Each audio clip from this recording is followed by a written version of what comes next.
కావున మీరు వారి మధ్య నుండి బయలు వెడలి ప్రత్యేకముగా ఉండుడి, అపవిత్రమైన దానిని ముట్టకుడని ప్రభువు చెప్పుచున్నాడు.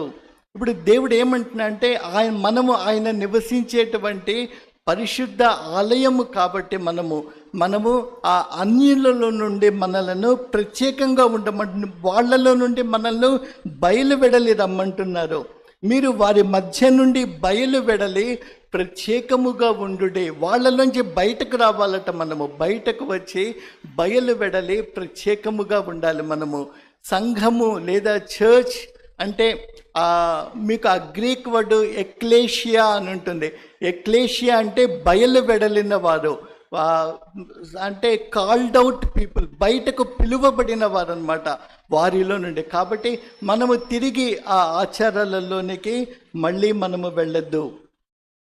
మీరు వారి మధ్య నుండి బయలు వెడలి ప్రత్యేకముగా ఉండుడి, అపవిత్రమైన దానిని ముట్టకుడని ప్రభువు సెలవిచ్చుచున్నాడు.